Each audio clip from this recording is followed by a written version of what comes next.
अभिनंदन। भारतीय नदियों की पवित्र धारा से प्रेरित संसद के इस नवनिर्मित आवास परिसर में आज कोसी, कृष्णा, गोदावरी और हुगली भवनों का लोकार्पण जनसेवा और राष्ट्र निर्माण के नए अध्याय का शुभारंभ है और हम सभी इस ऐतिहासिक क्षण के साक्षी बनने के लिए आज यहाँ एकत्रित हुए हैं। अब मेरा सादर अनुरोध है माननीय प्रधानमंत्री श्री नरेंद्र मोदी जी से, साथ ही मंचासीन आप सभी विशिष्ट जनों से कृपया दीप प्रज्वलन कर कार्यक्रम का औपचारिक रूप से शुभारंभ करें।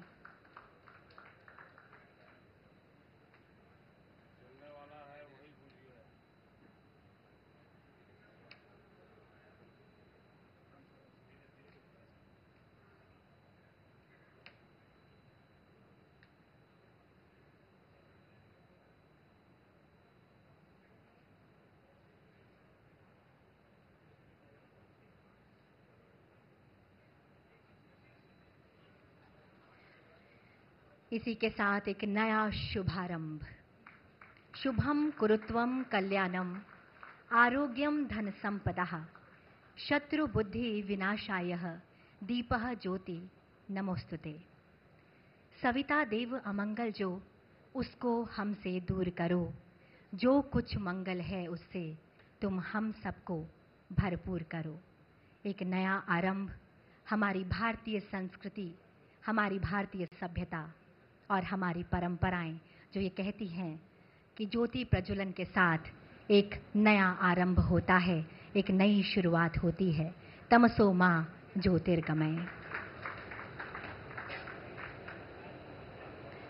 और अब मेरा सादर अनुरोध हाउस कमेटी के चेयरपर्सन डॉक्टर महेश शर्मा जी से कि माननीय यशस्वी प्रधानमंत्री जी को अंगवस्त्र एवं भगवान गणपति जी की प्रतिमा भेंट कर उनका स्वागत करें एवं अभिनंदन करें।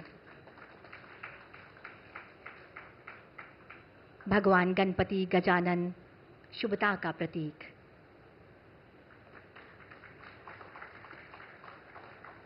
मान्यवर, अब मेरा आपसे अनुरोध, कृपया माननीय लोकसभा अध्यक्ष श्री ओम बिरला जी का अभिनंदन करें। साथ ही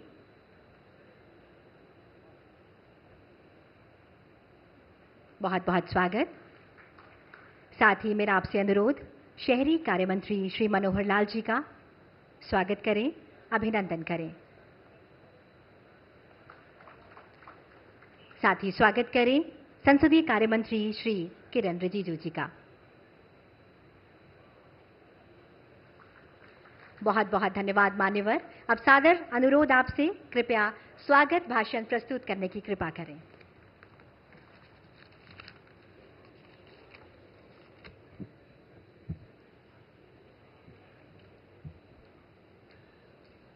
एक 140 करोड़ भारतवासियों की आशाओं आकांक्षाओं के प्रतीक, जिनके नेतृत्व में देशवासी गौरवान्वित, आशान्वित और सुरक्षित महसूस करते हैं, जिनके मार्गदर्शन में भारत, भारतीयता और भारत के लोगों का सम्मान आज विश्व पटल पर शिखर पर है। ऑपरेशन सिंदूर जैसे सफल आयोजन के बाद जहां दुश्मन को करारी मात दी और युद्ध नहीं बुद्ध के मार्ग और विकास के मार्ग पर देश को आगे ले चलने का संकल्प लेते हुए हमारे उन महापुरुषों ने, दीनदयाल जी और श्यामा प्रसाद मुखर्जी ने, जिन्होंने अंत्योदय का सपना लिया, आजादी की रोशनी की किरण, पायदान की सीढ़ी पर खड़े हुए अंतिम व्यक्ति तक पहुंचे। कोई भूखा ना सोए इस देश में, और एक देश एक विधान एक प्रधान के संकल्प को आज पूरा होता प्रतीत करने वाले ऐसे यशस्वी प्रधानमंत्री नरेंद्र मोदी जी का मैं अपनी ओर से, हाउसिंग कमेटी की ओर से और सभी मेरे साथ मंच पर बैठे सभी लोगों की ओर से हार्दिक अभिनंदन करता हूं, वंदन करता हूं। अभिनंदन है प्रधानमंत्री जी आपका। अभिनंदन है मंच पर उपस्थित हमारे लोकसभा के यशस्वी स्पीकर आदरणीय ओम बिरला जी का। अभिनंदन है हमारे मंत्री श्री मनोहर लाल खट्टर जी का, जो हमारे सभी घरों के हाउसिंग कमेटी के, हम तो कहते हैं स्टॉकिस्ट वो हैं, हम तो डीलर हैं, मकान बांटने वाले, बाकी असली मालिक उसके वही हैं। हमारे पार्लियामेंट्री अफेयर्स के मंत्री भाई किरण रिजिजू जी का, मेरे सामने बैठे सभी कैबिनेट मंत्री, सभी सांसदगण, सभी पत्रकार छायाकार बंधुओं का बहुत बहुत अभिनंदन है। जब प्रधानमंत्री जी के संज्ञान में आया कि सांसदों को मकानों की कमी हो रही है और ये मकान 1935 से लेकर 1955 के बीच में बने थे, जिन पर मेंटेनेंस का खर्चा बहुत अधिक हो रहा था, तो प्रधानमंत्री जी ने 1922 में तत्कालीन हाउसिंग कमेटी के अध्यक्ष और वर्तमान में मंत्री श्री CR पाटिल जी का, जिनका लगाया हुआ ये पौधा आज बनकर यहाँ पर तैयार हुआ है, मैं अभिनंदन और धन्यवाद देता हूँ आदरणीय CR पाटिल जी का। उनसे समय समय पर मुझे मार्गदर्शन भी मिलता रहा और सबसे बड़ा धन्यवाद इस हाउस कमेटी के सभी लोग जो अक्रॉस द पार्टी लाइन इसके सदस्य, यही भारत की लोकतंत्र की गरिमा है, यही भारत की लोकतंत्र की खूबसूरती है। सबने मिलकर एक ऐसा अनूठा सहयोग किया कि ये प्रोजेक्ट जो 23 में शुरू हुआ और 31 अगस्त 2025 को बनकर तैयार होना था, वह आज समय से पूरा हो रहा है। और जनरली प्रोजेक्ट्स ओवररन करते हैं।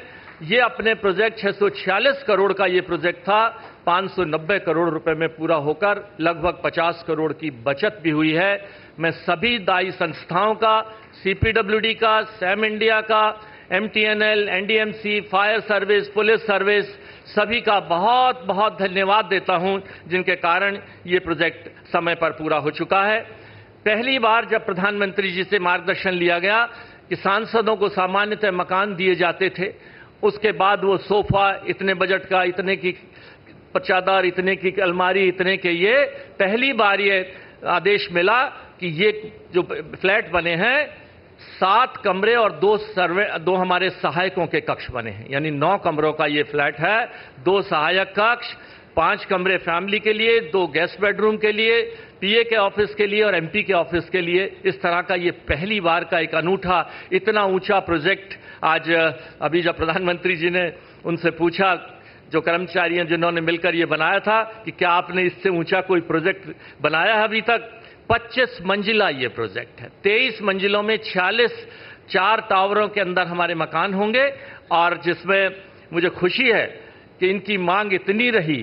पहली बार और दूसरी बार के सांसदों को जो ये साउथ एवेन्यू, नॉर्थ एवेन्यू है, इसमें प्रधानमंत्री जी ने मार्गदर्शन दिया है कि इनको हम दोबारा से रिनोवेट कर नया बनाएं। मैं प्रधानमंत्री जी आपका, सभी मंत्रीगण उपस्थित और आप सभी की उपस्थिति को प्रणाम करते हुए मुझे आपने ये अवसर दिया।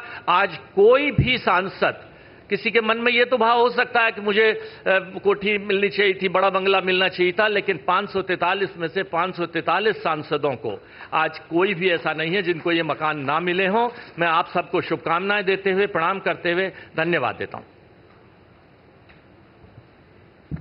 बहुत बहुत धन्यवाद मान्यवर। अब मेरा सादर अनुरोध माननीय लोकसभा अध्यक्ष श्री ओम बिरला जी से कि हम सभी को संबोधित करने की कृपा करें।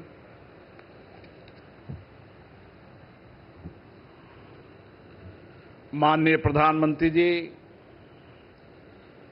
माननीय खट्टर साहब, संसदीय कार्य मंत्री जी, आवास कमेटी के चेयरमैन साहब, माननीय मंत्रीगण, माननीय सांसदगण, मैं सभी माननीय सांसदों की ओर से और मेरी ओर से माननीय प्रधानमंत्री जी का अभिनंदन करता हूं, स्वागत करता हूं। माननीय प्रधानमंत्री जी के मुख्य आतिथ्य में आज 184 सांसद आवास का लोकार्पण हुआ, जो हम सबके लिए प्रसन्नता का विषय है। माननीय प्रधानमंत्री जी के नेतृत्व में और उनके मार्गदर्शन में पिछले 11 वर्षों के अंदर प्रदेशों में, देश के अंदर नवनिर्माण का एक लंबा कालखंड है। ये परिवर्तन का कालखंड है। आपके मार्गदर्शन में रिकॉर्ड कम समय पर संसद भवन का निर्माण हुआ। कर्तव्य पथ पर नेताजी सुभाष चंद्र बोस का प्रतिमा बनी। National war memorial, police war memorial, Bharat Mandapam, Yashobhoomi और कर्तव्यपथ जैसे देश और प्रदेश में अनेक इंफ्रास्ट्रक्चर आम जनता के लिए आपके नेतृत्व में बने। माननीय प्रधानमंत्री जी, आपकी प्रेरणा से पिछले 11 वर्षों में लोकसभा सदस्यों के लिए रिकॉर्ड 344 नए मकान बने। माननीय प्रधानमंत्री जी, इस आवासीय परिसर में स्थित टावर में के नाम कोसी, कृष्णा, गोदावरी और हुगली रखे गए हैं। ये हमारे देश की नदियां हमारी समृद्ध संस्कृति, सभ्यता की प्रतीक है। यह हमारी विविधता के साथ साथ राष्ट्रीय एकता और सद्भावना के प्रतीक भी है। आधुनिक टेक्नोलॉजी, नियमित निगरानी से इन आवासों को निश्चित समय पर पूरा किया गया और 46 करोड़ से ज्यादा इन आवासों में बचत भी हुई। इन आवासों के निर्माण के बाद अब माननीय लोकसभा सदस्यों के लिए आवास की उपलब्धता पूर्ण हो चुकी है। हमारा प्रयास है कि आने वाले समय में जब नए माननीय सांसद चुनकर आए तो उनको चुनकर आते ही उनको आवास की उपलब्धता करा दी जाए, ताकि वो अपने संसदीय कार्य को और बेहतर कार्यकुशलता से कर सके। मैं इस अवसर पर लोकसभा सचिवालय, शहरी विकास मंत्रालय, सीपीडब्ल्यूडी और इस निर्माण कार्य में लगे श्रमवीर और इंजीनियरों का भी बहुत बहुत धन्यवाद देता हूं, जिन्होंने कड़ी मेहनत से इस प्रोजेक्ट का काम को पूरा किया। मैं पुनः माननीय प्रधानमंत्री जी का बहुत बहुत आभार व्यक्त करता हूं कि आप इस कार्यक्रम में पधारे, और सभी महानुभावों, सांसद, मंत्रियों का भी बहुत बहुत आभार व्यक्त करता हूं। धन्यवाद। बहुत बहुत धन्यवाद माननीय लोकसभा अध्यक्ष जी। और अब मैं सादर अनुरोध करती हूं हमारे देश के यशस्वी प्रधानमंत्री, विकास के शिल्पकार श्री नरेंद्र मोदी जी से कि हम सभी का मार्ग प्रशस्त करें। कार्यक्रम में उपस्थित श्रीमान ओम बिरला जी, मनोहर लाल जी, किरण रिजिजू जी, महेश शर्मा जी, संसद के सभी सम्मानित सदस्यगण, लोकसभा के महासचिव, देवी और सज्जनों, अभी कुछ ही दिन पहले मैंने कर्तव्य पथ पर कॉमन सेंट्रल सेक्रेटेरिएट यानी कर्तव्य भवन का लोकार्पण किया है, और आज मुझे संसद में अपने सहयोगियों के लिए इस रेजिडेंशियल कॉम्प्लेक्स के उद्घाटन का अवसर मिला है। ये जो 4 टावर्स हैं, उनके नाम भी बहुत सुंदर है। कृष्णा, गोदावरी, कोसी, हुगली, भारत की 4 महान नदियां जो करोड़ों जनों को जीवन देती हैं, अब उनकी प्रेरणा से हमारे जनप्रतिनिधियों के जीवन में भी आनंद की नई धारा बहेगी। कुछ लोगों को परेशानी भी होगी।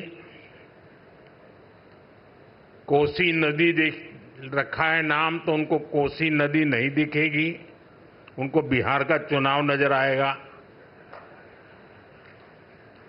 तो ऐसे छोटे मन के लोग जो होते हैं, उनकी परेशानियों के बीच भी मैं जरूर कहूंगा कि नदियों के नामों की परंपरा देश की एकता के सूत्र में हमें बांधती है। दिल्ली में हमारे सांसदों का ईज ऑफ लिविंग बढ़े,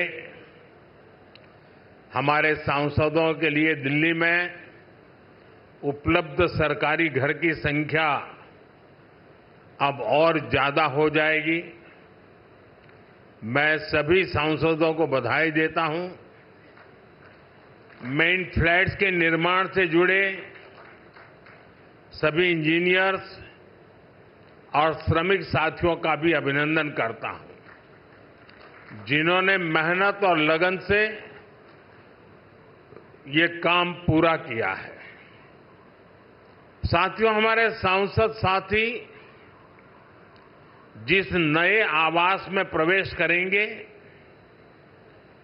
अभी मुझे उसका एक सैंपल फ्लैट देखने का मौका मिला। मुझे पुराने सांसद आवासों को देखने का भी मौका मिलता ही रहा है। पुराने आवास जिस तरह बदहाली का शिकार होते थे, सांसदों को जिस तरह आए दिन परेशानियों का सामना करना पड़ता था, नए आवासों में गृह प्रवेश के बाद उससे मुक्ति मिलेगी। सांसद साथी अपनी समस्याओं से मुक्त रहेंगे तो वो अपना समय और अपनी ऊर्जा और बेहतर तरीके से जनता की समस्याओं के समाधान में लगा पाएंगे। साथियों, आप सभी जानते हैं, दिल्ली में पहली बार जीतकर आए सांसदों को घर अलॉट करवाने में कितनी कठिनाई आती थी। नए भवनों से ये परेशानी भी दूर होगी। एक मल्टी स्टोरी बिल्डिंग्स में 180 से ज्यादा सांसद एक साथ रहेंगे। साथ ही इन नए आवासों का एक बड़ा आर्थिक पक्ष भी है। अभी कर्तव्य भवन के लोकार्पण पर ही मैंने बताया था, अनेक मंत्रालय जिन किराए की बिल्डिंग में चल रहे थे, उनका किराया ही करीब 1,500 करोड़ रुपए साल भर होता था। ये देश के पैसे की सीधी बर्बादी थी। इसी तरह पर्याप्त सांसद आवास न होने की वजह से भी सरकारी खर्च बढ़ता था। आप कल्पना कर सकते हैं, सांसद आवास की कमी होने के बावजूद 2004 से लेकर 2014 तक लोकसभा सांसदों के लिए एक भी नए आवास का निर्माण नहीं हुआ था। इसलिए 2014 के बाद हमने इस काम को एक अभियान की तरह लिया। 2014 से अब तक इन फ्लैट्स को मिलाकर करीब 350 सांसद आवास बनाए गए हैं। यानी एक बार ये आवास बन गए तब जनता का भी पैसा बच रहा है। साथियों, 21वीं सदी का भारत जितना विकसित होने के लिए अधीर है, उतना ही संवेदनशील भी है। आज देश कर्तव्य पथ और कर्तव्य भवन का निर्माण करता है तो करोड़ों देशवासियों तक पाइप से पानी पहुंचाने का अपना कर्तव्य भी निभाता है। आज देश अपने सांसदों के लिए नए घर का इंतजार पूरा करता है तो पीएम आवास योजना के जरिए 4 करोड़ गरीबों का गृह प्रवेश भी करवाता है। आज देश संसद की नई इमारत बनाता है तो सैकड़ों नए मेडिकल कॉलेज भी बनाता है। इन सब का लाभ हर वर्ग, हर समाज को हो रहा है। साथियों, मुझे खुशी है कि नए सांसद आवासों में सस्टेनेबल डेवलपमेंट, इसका भी विशेष ध्यान रखा गया है। ये भी देश के प्रो एनवायरमेंट और प्रो फ्यूचर सेफ इनिशिएटिव का ही हिस्सा है। सोलर एनेबल इंफ्रास्ट्रक्चर से लेकर सोलर एनर्जी में देश के नए रिकॉर्ड्स तक देश लगातार सस्टेनेबल डेवलपमेंट के विजन को आगे बढ़ा रहा है। साथियों, आज मेरे आपसे कुछ आग्रह भी है। यहां देश के अलग अलग राज्यों और क्षेत्रों के सांसद एक साथ रहेंगे। आपकी उपस्थिति यहां एक भारत श्रेष्ठ भारत का प्रतीक बनेगी। इसलिए अगर इस परिसर में हर प्रांत के पर्व त्योहारों का समय समय पर सामूहिक आयोजन होगा तो इस परिसर को 4 चांद लग जाएंगे। आप अपने क्षेत्र की जनता को भी बुलाकर इन कार्यक्रमों में उनकी भागीदारी करवा सकते हैं। आप अपने अपने प्रांतों की भाषा के कुछ शब्द भी एक दूसरे को सिखाने का प्रयास कर सकते हैं।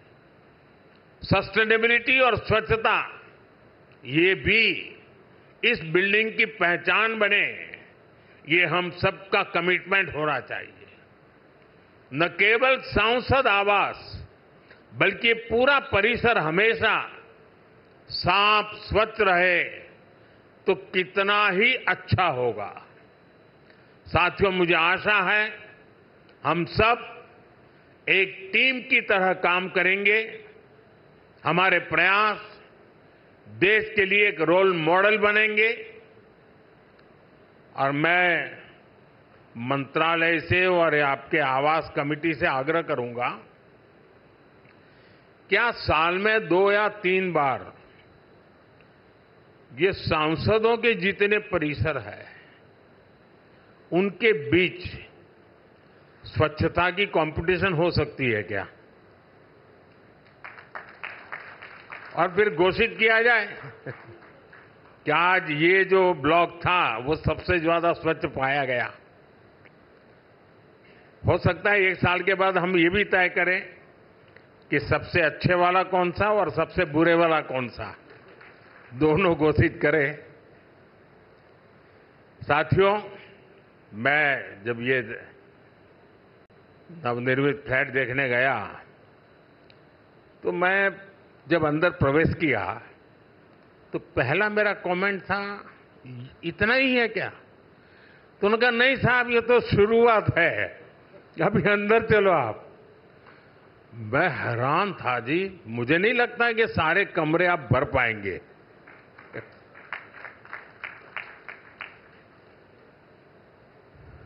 काफी बड़े हैं। मैं आशा करूंगा इन सब का सदुपयोग हो।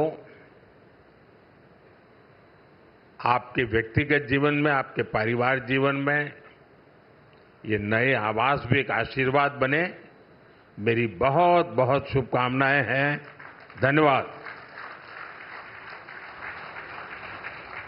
बहुत बहुत धन्यवाद माननीय प्रधानमंत्री जी, और साथ ही आप सबका बहुत बहुत धन्यवाद इस ऐतिहासिक पल का हिस्सा बनने के लिए, क्योंकि ये परियोजना केवल ईंट पत्थर की संरचना नहीं बल्कि उसमें बसता है भविष्य का विश्वास। सांसदों के लिए